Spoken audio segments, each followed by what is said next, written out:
ආයුබෝවන් අට ශ්‍රේණිය බුද්ධ ධර්මය. මම ඔබට බුද්ධ ධර්මයේ විෂය උගන්වන ගුරුවරයා අරෝෂ සමරසේකර. දුවේ පුතේ අපි කතා කරමින් හිටියේ ඔබේ පෙළ පොතේ 10 වෙනි පාඩම උගන්වමු අඹුසැමි හිතමිතුරු යුතුයකම්. ඉතින් මේ පාඩම යටතේ අපි කතා කළා සිංහලෝවාද සූත්‍රය ගැන. ඒ වගේම මේ සිංහලෝවාද සූත්‍රයේ තියෙන යුතුයකම් පද්ධතිය ගැන. ඒ යටතේ බුදුරජුන් බටහිර දිශාවට සමාන කරලා දක්වන අඹුසැමියන් අතර දක්වන යුතුයකම්. අඹුසැමියන් අතර පවත්වාගත යුතු යුතුයකම් ගැනයි අපි කතා කරමින් හිටියේ. කලින් දවසේ අපි කතා කළා සැමියා කොහොමද බිරිඳට යුතුයකම් 5කින් සංග්‍රහ කරන්න කියලා. දැන් අද අපි කතා කරන්න බලාපොරොත්තු වෙන්නේ බිරිඳ කොහොමද සැමියාට යුතුයකම් 5කින් සංග්‍රහ කරන්න කියන එක. අපි බලමු පාඩම.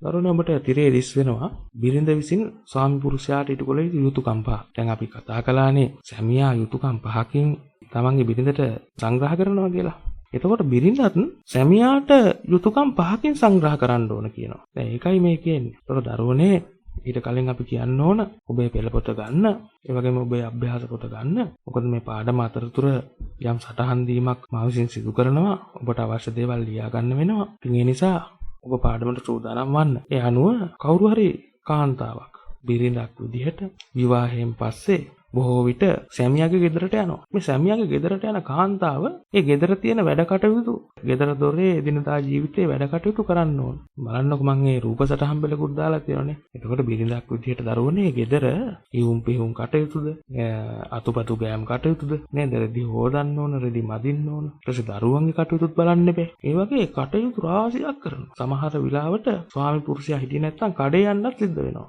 බඩු වේන්නේ. ඉතින් මේ වගේ ගොඩාක් වැඩ කරනවනේ බිරිඳක් විදිහට ගෙදරක.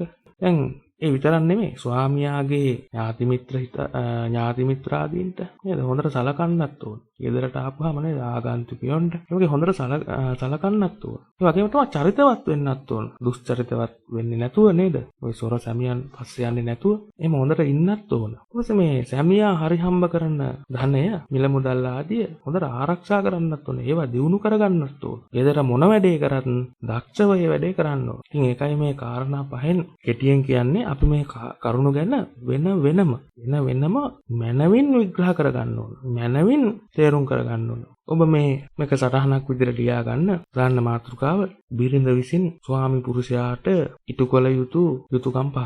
මෙතනදී මම කියන වේගය වැඩි නම් ඔබට පුළුවන් මේ වීඩියෝ එක පෝස් කරලා මේ වීඩියෝ එක නවත්තලා ඉමිහිට තියා ගන්න. ලියමුකෝ අපි. පළවෙනි කරුණ ගෙදර දොර කටයුතු සංවිධානාත්මකව කිරීම. ඊට අදාළ පාළි වචනයත් ඔබේ පොතේ දීලා තියෙනවා. ඒකත් ඉස්සරහින් ලියා ගන්න වරහන් තුල සුසංවිහිත කම්මන්තා. දෙවෙනි කරුණ ස්වාමියාගේ ඥාති මිත්‍ර සේවකාදීන්ට මනවින් සැලකීම. සුසංගහිත පරිජන. දෙවන කාරණාව වෙනත් පුරුෂයන් නොපැතීම. අනති චර්යා. ඊළඟ එක උපයාගත් ධනය ආරක්ෂා කිරීම. සම්භතං අනුරක්ඛති. අවසාන කාරණාව දක්ෂව අනලස්ව සියලු කටයුතු කිරීම. සබ්බ කිච්චේසු දක්ඛා අනලසා. බලන්න පළවෙනි කරුණ ගෙදර දොර කටයුතු සංවිධානාත්මකව කිරීම. ඒ කියන්නේ දරුවනේ දැන් අපි කියවනේ මේ බිරිඳක් විදිහට නොයේ කටයුතු කරන්න ඕනේ කියලා ගෙදර. ඒතර මේ කියන කටයුතු සංවිධානාත්මකව කරන එක. ඒ කියන්නේ හොඳට සැලසුම් කරලා වැඩ බෙදාගෙන පිළිවෙලට කරන එක තමයි මෙතන සංවිධානාත්මකව කිරීම කියන්නේ. මේ බිරිඳ තමන්ගේ වැඩ කටයුතු කරනකොට කාරණා කීපයක් තියෙනවා. පළවෙනි එක තමයි පිරිසුදුකම. පිරිසුදුකම තියාගන්න ඕන බිරිඳක් විදිහට ගෙදරක වැඩ කරන්නේ. ඉතින් ඒ හින්දා ගෙදර හැමදාම අතුපතු ගානේවා පිඟන් කෝප්ප හොදන්න ඕන. ටොයිලට් බාත්රූම් මේවා හොඳට හොදන්න ඕන. පිරිසුදුකම තියාගන්න එපා. ගෙදර වැඩ කරනකොට පිරිසුදුකම තියාගන්න. ඒ විතරක් නෙමෙයි මේ දරුවන්ගේ කටයුතු තියෙනවානේ. දැන් පුංචිම දරුවෝ ඉන්නවා නම් කිරි දෙන්න ඕන වෙලාවට කවන්න ඕනේ ඒගොල්ලන්. නාවන්න ඕන. ඒ වගේම අධ්‍යාපනක කටයුතු. දැන් ඔය ඉස්කෝලේ යන දුවලා පුතාලාගේ වැඩ බලන්න බෑ. අධ්‍යාපන කටයුතුනේ. මොනවද ආදී ඉගෙනුවේනේ. ඒ ඉගෙන ගන්න ඒවට උදව් කරන්න ඕන අම්මා කෙනෙක් විදිහට. අන්න ඒකයි මෙතන මේ කියන්නේ. ඒ විතරක් නෙමෙයි යොම් බියොම් කටයුතු. දැන් මුළුතන්ගේ කටයුතු කියලා ගත්තාම එන කුස්සියේ වැඩදි උයන්න පියන්න ඕනේ. ඒ වගේම කෑම බෙදලා දෙන්න ඕනේ. මේ වගේ කටයුතු රාශියක් තියෙනවා. දැන් අපි හිතමුකෝ ගෙදර මොකක් හරි උත්සව අවස්ථාවක් තිබ්බා කියලානේ. උපන්දින සාදයක් හරි. ඒ වගේ වෙලාවක බිරිඳ සංවිධානාත්මකව වැඩ කරන්න. එක එක්කනට වැඩ පවර්ලා දෙන්න ඕන. ඔයා මේ ටික කරන්න. ඔයා මේක බලන්න. ඔය ටික මේ විදිහට කරන්න. අන්න ඒ විදිහට මේ ගෙදර දොරේ කටයුතු සංවිධානාත්මකව කරන එකට අපි කියනවා මනාව කරන එකට සුසංවිහිත කම්මන්ත. කටයුතු කාරණා කරද්දී මේ ගැන සැලකිලිමත් වෙන්න ඕන. ඉතින් අපි ගැන මේ විදිහට ලියාගමු. මෙයින් අදහස් කරන්නේ විවිධාකාර වූ ගෙදර දොර කටයුතු සංවිධානාත්මකවත් කල්පනාකාරීව ඉටු කිරීමය. යන්නරුනේ කල්පනාකාරී වෙන්නත් ඕන. දැන් බිරිඳ දන්නේ නැත්නම් ගෙදර තියෙන බඩු මුට්ටු තියෙන්නේ කොහෙද කියලා මේ බිරිඳ සංවිධානාත්මකව වැඩ කරන බිරිඳක් නෙමෙයි. ප්ලෑනින් නෑ. ඒ කියන්නේ මේ සැලසුම් සහගත බව නෑ. ඒකයි මේ කියන්නේ. ඒ අනුව බොහෝ විට පවුලේ සුරක්ෂිතතාවය තීරණය වන්නේ බිරිඳගේ ක්‍රියාකලාපයේ අනුව. සිය නිවසේහි පිරිසිදුකම ක්ලීනිනස් පිරිසිදුකම. එනේ වරහන් තුල ලියන්න අතු ගෑම පිඟන් කෝප්ප සේදීම ආදී කටයුතු. දරුවන්ගේ කටයුතු එන දරුවන්ට කිරි දීම, කෑවීම, නෑවීම, අධ්‍යාපනික කටයුතු ආදී සොයා බැලීම. ඊළඟට මුළු දැන්ගේ කටයුතු, යුම් පියුම් බෙදා හදා කෑම බෙදා හදා දීම වැනි කුදුමහත් කටයුතු. සිදුවිය යුත්තේ බිරිඳගේ අතිනි. මෙම කටයුතු මැනවින් ඉටු කිරීම බිරිඳගේ වගකීමකි. මෙම කරුණින් මඟ පෙන්වන්නේ එලෙස සංවිධානාත්මකව කටයුතු කර්මාන්ත සිදු කිරීමටයි. අපි බලමු ඊළඟ කාරණාව. ස්වාමියාගේ ඥාති මිත්‍ර සේවකාදීන්ට මැනවින් සැලකීම සුසංගහිත පරිජනාව. මේ කියන්නේ දරුවනේ දැන් බිරිඳක් විදියට අපි කිව්වනේ බොහෝ වෙලාවට සැමියාගේ ගෙදරට යනවා කියලා. එතකොට මේ සැමියාගේ ඥාතීන් ඉන්නවනේ. කියන්නේ සැමියාගේ අම්මා තාත්තා නේද, ලොකු අම්මලා ලොකු තාත්තලා බාප්පලා පුංචිලා නැන්දා මාමලා මේ වගේ ඥාති පරම්පරාවක් ඉන්නවා. මේ ඥාතීන් ගෙදරට එනවා. සමහර විට අම්මා තාත්තා එවැගේම ස්වාමියාගේ සහෝදර සහෝදරියන් ආදී ඉන්නේ ඒ නිවස තුලමයි. ඒ පිරිසට ස්වාමියාගේ ඥාති පිරිසට හොඳින් සලකන්න ඕන කියලා මේ කියන්නේ නේ. ඒගොල්ලන් කටයුතු හොයා බලන්න ඕන, සලකන්න ඕන හොඳට. කාරුණිකව සලකන්න ඕන, හිතවත්ව සලකන්න ඕන. ඕනාවට පාවට නෙමෙයි සලකන්නේ. ඒකයි මේ කියන්නේ. ඒ විතරක් නෙමෙයි සමහර ගෙවල් වල ඉන්නවා සේවක සේවකාදී. ගෙදර වැඩපළ කරන්න සේවක සේවකාදීන් ඉන්නවා වත්තේ පිටියේ ගෙදර දොරේ වැඩ කටයුතු කරා. ඉතින් මේ සේවක සේවකාදීන්ට මනාව සලකන්න ඕන. ඒ කියන්නේ සේවක සේවකාදීන්ට කටයුතු පවර්ලා දෙන්න ඕන. කටයුතු පවර්ලා දෙන්න කියන්නේ ඒගොල්ලෝ කරන්න ඕන වැඩ ටික මොනවද කියලා පෙන්නලා දෙන්න ඕන. ඔයා මේ වැඩේ කරන්න. ඔයා මේ දේ කරන්න ඕනද? ඔයා අර වැඩේ ඉවර කරන්නකෝ. අන්නේ විදිහට එක එක්කනට වැඩ පවර්ලා දෙන්න ඕන සේවක සේවිකාදීන්ට. මේ පවර්ලා දුන්නටත් බෑ. මේගොල්ලෝ වැඩේ හරියට කරනවාද කියලා ආපහු මේවා බලන්නත් ඕන. ආපහු නිරීක්ෂණය කරන්නත්. අන්න දැක්කද? බිරිඳක් විදිහට තමන්ගේ වගකීම් ඉෂ්ට කරන හැටි මේ අපි කතා කරන්නේ.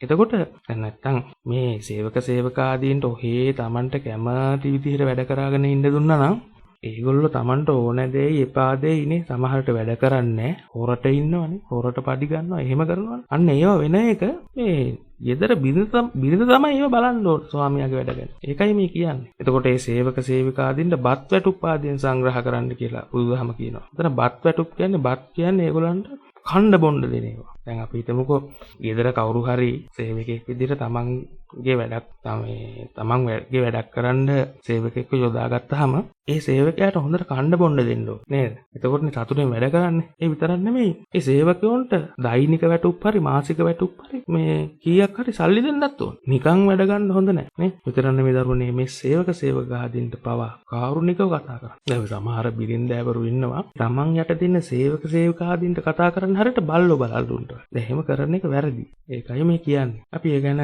පොඩ්ඩක් මේ විදිහට ලියාගමු. දැන් ඒකටම තව කාරණයක් කිව්වොත් එimhe සමහර ගෙවල් වල ඔයගොල්ලන්ට මේක තවත් පැහැදිලි වෙනවා. සමහර ගෙවල් වලට ගියපුවාම ඒ ගෙදර බිරිඳ ඒ ආගන්තුකයින්ට නැත්නම් ස්වාමියාගේ ඥාති මිත්‍රාදීන්ට සමහර වෙලාවට තේ එකක්වත් හදලා දෙන්නේ නැහැ නේ. ගෙදරට ගියපු මිනිස්සෙකුට. දැන් එහෙම කරන එක හොඳ නැහැ කියලා තමයි මේ කාරණෙන් කියන්නේ. එහෙම නොකර මනවින් සලකන්න ඕන ඒ පිරිස් වලට. ඒකත් යහපත් බිරිඳකගේ සාර්ථක බිරිඳකගේ ලක්ෂණයක්. අපි ඒක මේ විදිහට ලියාගමු. මේන් අදහස් කරන්නේ බිරිඳ විසින් සිය ස්වාමි පුරුෂයාගේ දෙමව්පියන්ට ඥාති හිත මිත්‍රාදීන්ට හිතවත්ව සහ කාරුණිකව කටයුතු කළ යුතු බවයි. ගෙදර දොරේ වැඩ කටයුතු සිදු කිරීමේදී පහසුව සඳහා ඇතැම් විට සේවක සේවිකාවන් යොදා ගැනීමට සිදුවේ. එම සේවක සේවිකාවන්ට නිසි පරිදි කටයුතු පවරා දීම, බත් වැටුප් ආදියන් සංග්‍රහ කිරීම සහ ඔවුන්ට කාරුණිකව සැලකීමද බිරිඳ විසින් සිදු කළ යුතු බව මෙම කරුණින් බුදුදහම පැහැදිලි කරයි. දැන් සමහර වෙලාවට මේ ගෙදර ස්වාමියාගේ දෙමව්පියන්ට එතන තමන්ගේ දෙමව්පියන්ට මේ දෙමව්පියෝ දැන් එන්න වයසට යනවා. එතකොට මේ දෙමව්පියන්ට කටයුතු කරන්න දෙන්නේ නැතුව දෙමව්පියන්ගේ පහසුව සඳහා මේ තමන් ඒ වැඩ කරන්න ඕන. දැන් එහෙම වුණාම දරුවනේ ඔය ගෙවල් වල ඇති වෙන ප්‍රශ්න ගොඩක් ආවම වෙනවා.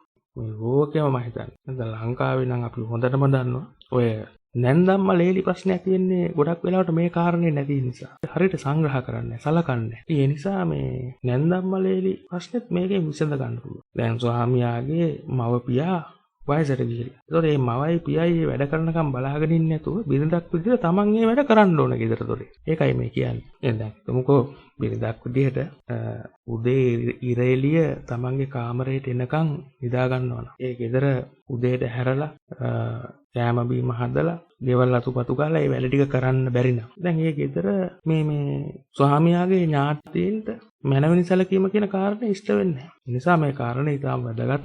ඔබේ ජීවිතේටම මේ කාරණේ වැදගත්. අපි හැම වෙලාවක කාරණේට වෙනත් පුරුෂයන් නොපැදීම අනතිචර්යා. කරන අපි කතා කරානේ ස්වාමි පුරුෂයා විසින් බිරිඳට ඉටු කළ යුතු යුතුයකම් අතරක් තියෙනවා වෙනත් ස්ත්‍රීන් නොපැතීම කියන එක නේ. ඒකත් අනතිචර්යා. මේක ඉතාම වැදගත්. මේ කියන්නේ අපි කලින් කතා කරා පංචශීලයේ තෙවැනි ශික්ෂාපදය කඩ කිරීම. එතකොට විවාහක බිරිඳක් විදිහට කාන්තාවක් විදිහට කවදාවත් මේ වරද කරන්න හොඳ නැහැ. අපි කිව්වනේ කලිනුත් මේක හරියට අර වීදුරුවක් බිඳුනවා. නැවත තිබුණු තත්වයෙන්ම සකස් කරන්න බෑ. ඔබේ පොතේ තියෙනවා බලන්න නකුල මාතා. ඒ වගේ ආදර්ශවත් බිරිඳක්. නකුල මාතා කිසිම දිනක තමාගේ ස්වාමි පුරුෂයා හැර වෙනත් ස්වාමි පුරුෂයෙක් කෙරෙහි හිතකින්වත් බැඳුනේ නැහැ. ඒක බලන්න ඒ පිළිබඳව නකුල මාතා සහ නකුල පිටු ගැන බෞද්ධ සූත්‍ර කිහිපයකම සඳහන් වෙනවා. විශේෂයෙන් එක සූත්‍රයක නකුල මාතා බුදුහාමුදුරුවෝ ගාවට ගිහිල්ලා කියනවා ස්වාමීනි අපි ඊටාම කුඩා වයසේදී තමයි විවාහ වුණේ. ඉතින් මේ වෙනකම් මම වෙනත් කිසිම කාන්තාවක් දිහා සිතකින්වත් වැරදියට බැඳිලා නැහැ. වෙනත් කිසිම කාන්තාවක් ප්‍රාර්ථනා කරලා නැහැ. එතකොට නකුල මාතා එතන ඉඳගෙන කියනවා මේ කතාවට සම්බන්ධ වෙමින් ස්වාමීනි මමත් එහෙමයි. කිසිම දවසක මගේ සැමියාගෙන් පිට සැමියා හැර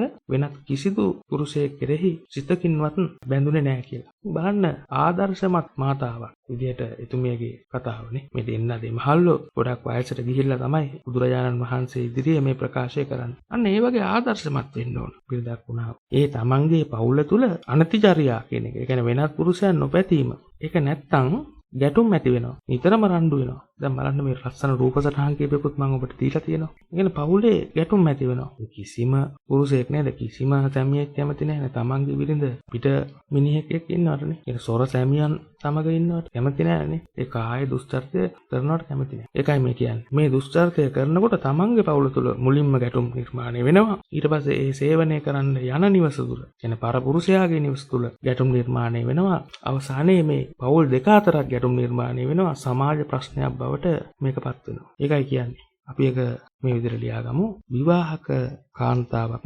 කිසිදාකවත් පරපුරුෂයන් කරා නොයා යුතු බව මෙම කරුණින් බුදුදහම පෙන්වා දෙයි. විශේෂ කළ ලියන්න නකුල මාතා කියන එක. නකුල මාතා එවැනි ආදර්ශමත් බිරිඳකි. මෙම කරුණින් බිරිඳ දුස්චරිතයෙන් තොර විය යුතු බව අවධාරණය කර. පංචශීලයේහි තෙවැන්න මෙහිදීද එකසේ වැදගත්. අපි බලමු ඊළඟ කරුණ.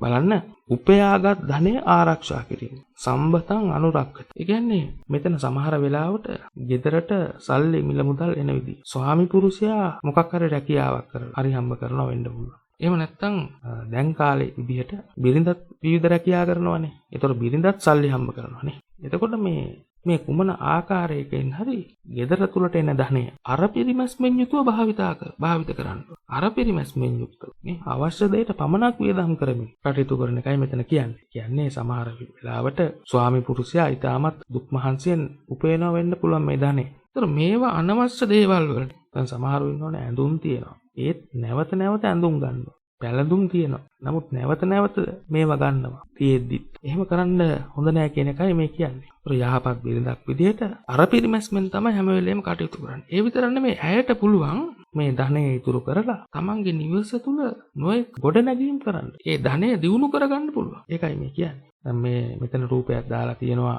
අපිට පේනවා ලක්ෂ්මියගේ රූපෙනේ. අපි කියනවා ශ්‍රියා කාන්තාව. එතකොට ගෙදර කටයුතු කරනකොට ශ්‍රියා කාන්තාවක් වගේ ලක්ෂ්මියක් වගේ කාන්තාව හැසිරිය යුතු බවයි මේ කියන්නේ. අපි ඒක මෙහෙම ලියමු.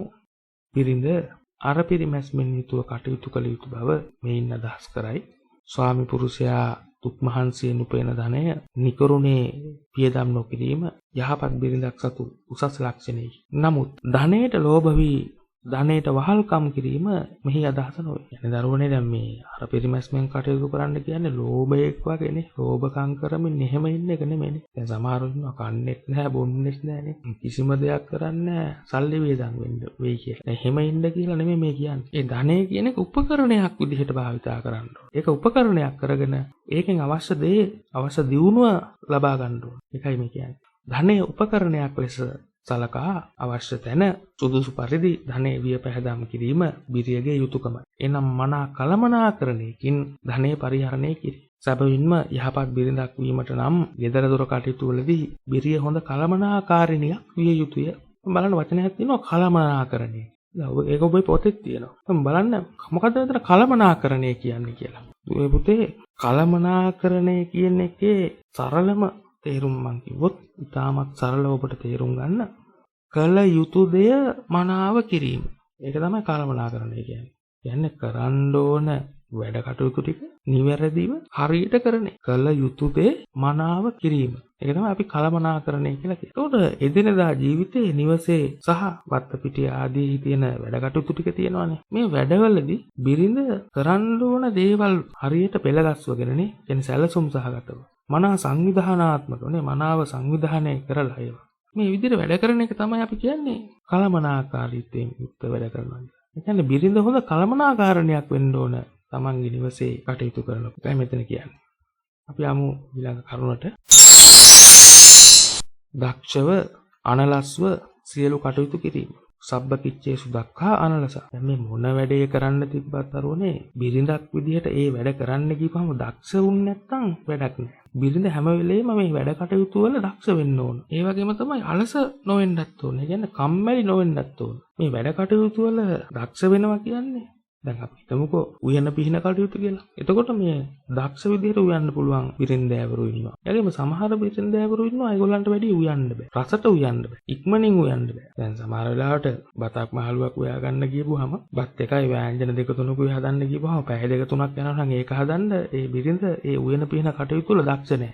ඒකයි මේ කියන්නේ. ඒ වගේම අලස වෙන්නත් හොඳ නැහැ. කම්මැලි වෙන්නත් හොඳ නැහැ. දැන් සමහර බිරින්දෑවරු ඉන්නවා මේ වැඩ කටයුතු කරන්න කිව්වම හරි කම්මැලි. ඒගොල්ලෝ වැඩ කරන්නේ නේද? දැන් මේ වැඩේ කරන්න බෑ දැන්.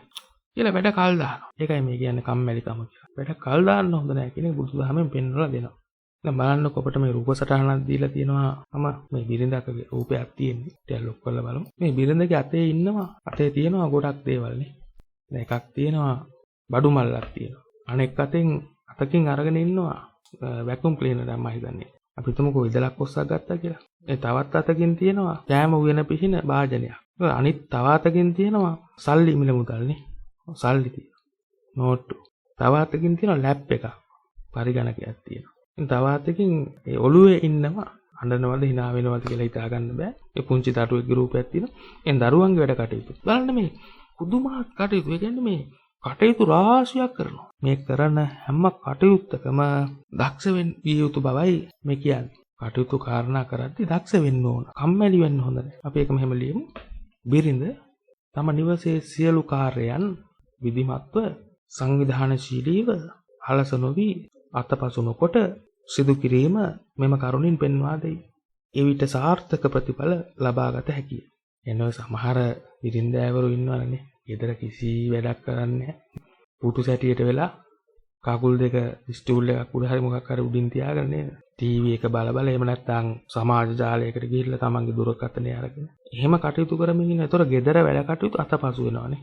කම්මැලිකමෙන් ඉන්නවා. ඒ වැඩ කටයුතු කරලා ඒව කරාට කමක්. ඒකයි මේ කියන්නේ. ඉතින් අපි දැන් කතා කළා කලින් පාඩමේ කලින් වීඩියෝ එකේ සැමියෙක් විදිහට කොහොමද තමන්ගේ බිරිඳට යුතුයකම් 5කින් සංග්‍රහ කරන්නේ? ඒ වගේම බිරිඳක් විදිහට කොහොමද තමන්ගේ ස්වාමි පුරුෂයාට සැමියාට යුතුයකම් 5කින් සංග්‍රහ කරන්නේ කියලා. එතකොට අපි මෙහෙම මේ අවසාන නිල් පාටෙන් තියෙනවා ඔබට තිරේලිස් වෙනවා. ඒකත් අපි ලියාගමු. මෙලෙස අඹු සැමියන් එකිනෙකාට යුතුයකම් ඉටු කරගනිමින් කටයුතු කිරීම දේවතාවකු සහ දේවිතාවියක සමග එකට විසීමක් බව බුදුදහම පෙන්වා දෙයි.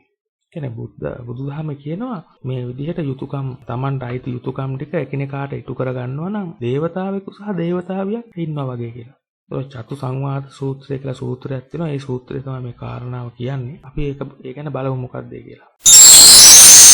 බලන්න ඔබට තිරේලිස් වෙනවා. එක පැත්තකින් ඉන්නවා සැමියා. අනෙක් පැත්තකින් ඉන්නවා බිරිඳ. මේ කහ පාටින් උඩින්ම දිස් වෙන්නේ. ඒක සමහර ගෙවල් වල ස්වාමි පුරුෂෝ නැත්තම් සැමියන් ඉන්නවා මලමිනියක් වගේ. ඒ කියන්නේ මේ යුතුයකම් ඉෂ්ට කරන්නේ නැහැ තමන්ගේ බිරිඳට. ඒ වගේම සමහර ගෙවල් වල බිරිඳ ඇවරුත් ඉන්නවා. තමන්ගේ ස්වාමි පුරුෂයාට මේ කිව්ව යුතුයකම් එකක්වත් ඉෂ්ට කරන්නේ නැහැ. දැන් එතකොට අපි කියනවා ඒ බිරිඳත් මලමිනියක් වගේ. ඒතර මලමිනියක් සහ මලමිනියක් එකට විසීමක් වගේ. ඒ වගේම සමහර ගෙවල් වල ඉන්නවා සැමියා මලමිනියක් වගේ. ඒ කියන්නේ බිරිඳට තමන්ගේ යුතුයකම් ඉෂ්ට කරන්නේ නැහැ. හැබැයි බිරිඳ සැමියාට මේ කියන යුතුයකම් ඔක්කොම මනාව ඉටු කරනවා. ඒ වගේ ගෙදරක් මලමිනියක් සහ දේවතාවියක් එකට විසීමක්. ඒතර ඊළඟට ඉන්නවා බලන්න දේවතාවෙකු සහ මලමිනියක් කියලා. සමහර ගෙවල් වල සැමියා දේවතාවෙක් වගේ. ඒ කියන්නේ බිරිඳට මේ තමන්ගෙන් වෙන්න ඕන යුතුයකම් ටික හරියට මනාව ඉෂ්ට කරනවා. කරු කරනවා අවමන් කරන්නේ ඒ වගේ. මේ ගෙදර බිරිඳ මලමිනියක් වගේ. ඒ කියන්නේ මේ ගෙදර බිරිඳ සැමියාට මේ යුතුයකම් එකක්වත් ඉෂ්ට කරන්නේ නැහැ. ඒ වගේ ගෙදරක් දේවතාවෙකු සහ මලමිනියක් එකට ඉන්න ගෙදරක් වගේ. ඉතින් බුදුදහම පෙන්ලා දෙන්නේ සැමියාත් දේවතාවෙක් වගේ වෙන්න ඕන, බිරිඳත් දේවතාවෙක් වගේ වෙන්න ඕන කියලා. ඒ කියන්නේ සැමියාත් තමන්ගේ යුතුයකම් ටික බිරිඳට ඉෂ්ට කරන්න ඕන, බිරිඳත් සැමියාට තමන්ගේ යුතුයකම් ටික මනාව ඉෂ්ට කළ යුතු බව. දැන් එවැනි ගෙදරක් එවැනි නිවසක් බුදුදහම පෙන්නනවා දෙවියෙකු සහ දේවතාවියක එකට විසීමක් එකට වෙසෙන නිවසක් කියලා. ඉතින් ඒ කාරණේ තමයි අපි ඊළඟට බලමු. දරුවනේ බුදුරාජුන් නැත්නම් බුදුහාමුදුරුවෝ පෙන්ලා දෙනවා භාර්යාවරු ඉන්නවලු බිරින්දෑවරු ඉන්නවලු වර්ග 7ක්. අපි ඒ ගැන තමයි මෙතනින් විමසා බලන්න ඕන.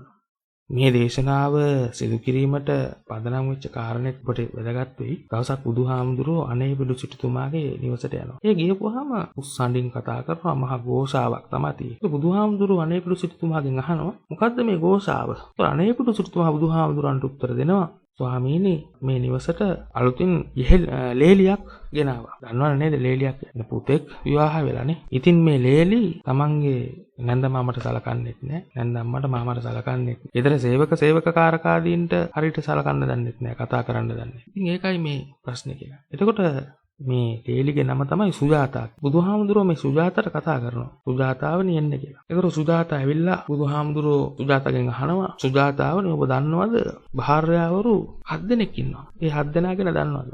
එතකොට සුජාතා කියනවා නෑ මන් දන්නේ නැහැ කියලා. බුදුහාමුදුරුවෝ හොඳින් අහගන්න කියලා මේ කියන භාර්යාවරු 7 දෙනා ගැන විස්තර කරනවා. උනේ බලන්න පළවෙනියට තියෙන්නේ වදකේකට සමාන බිරිඳ. නැත්නම් වදක සමාන. ඊළඟ එක තියෙනවා හෙරකට සමාන බිරිඳ. ඊළඟට ස්වාමියෙකුට සමාන බිරිඳ, මවකට සමාන බිරිඳ, සොහොයුරියකට සමාන බිරිඳ, ඉහෙලියකට සමාන බිරිඳ, දාසියකට සමාන බිරිඳ කියලා. කියන්නේ බලන්නකෝ. දැන් සමහර බිරිඳ හැවරු ඉන්නවා වදකෙක් වගේලු. පළවෙනි කාරණා. කියන්නේ වදකෙක් කියන එක දන්නවන්නේ වද දෙන්නම. ඒතර එවැනි බිරිඳක් ස්වාමියෙකුට සලකන්නේ. ඒ වගේම හරි දුස්චරිතවත් මේ වදක භාර්යාව කියන්නේ. මේ චරිතය හොඳ නැහැ. ස්වාමියා ඉක්මවල යන්න තමයි හැම වෙලෙම බලන්නේ. ස්වාමියාට නොඑක් ආකාරයෙන් වද හිංසා පමුණුවනවා. එවැනි බිරිඳක් සමහර බිරිඳෑවරු ඉන්නවා එහෙම. ඒ වගේම තමයි හෙරකට සමාන බිරිඳ නැත්තම් හොර හිත තියෙන බිරිඳ. හෙරක් කියලා කියන්නේ හොරා කියන එක ශ්‍රී ලංකාව පැත්තනේ. ඒතර සමහර බිරිඳෑවරු ඉන්නවා ස්වාමියාගේ මොන හරි දෙයක් කඩා වඩා ගන්නම තමයි බලන්නේ. නේද? සාක්කුවේ තියෙන සල්ලි හොරකම් කරනවා ඒවම ස්වාමියාගේ තියෙන මොන හරි දෙයක් අරගෙන එහෙම බිරිඳෑවරුත් ඉන්නවා. ඒතර එහෙම බිරිඳක් එක්ක දියුණු වෙන්න අමාරුයි. සමහර බිරිඳෑවරු ඉන්නවා ස්වාමියෙකුට සමානයි. දැන් අපි දන්නවනේ ස්වාමි සේවක සම්බන්ධය කියලානේ. සමහර බිරිඳෑවරු ඉන්නවා හරියට ස්වාමියෙක් වගේ. එතන තමයි නිතරම බලන්නේ තමන්ගේ ස්වාමි පුරුෂයාව යටත් කරලා තියා. ඒක න අයිය සමා කියලා. ඒ කියන්නේ මේ මොනවා හරි දෙයක් කිසිම ගෙදර වැඩක් කරන්න ගිහපුවාම උද්‍යෝගයෙන් කරන්නේ. හරි කම්මැලි. කියන්නේ ස්වාමි පුරුෂයාත් කම්මැලි කරනවා. මේ වගේ බිරිඳෑවරු. නපුරු වචන කතා කරමින් කිසිම දැන් ස්වාමි පුරුෂයාට හරියට කතා කරන්න දන්නේ නැහැ මේ ස්වාමි භාර්යාව කියන එක නා. ස්වාමියෙකුට සමාන බිරිඳ. කතා කරන්නේ මේකෝ. අපි දන්නවනේ දිනදා ජීවිතයේ සමහර පෞද්ගල ඉන්න බිරිඳෑවරු නේද? ස්වාමියාට කතා කරන්නේ මේකෝ තමුසේ.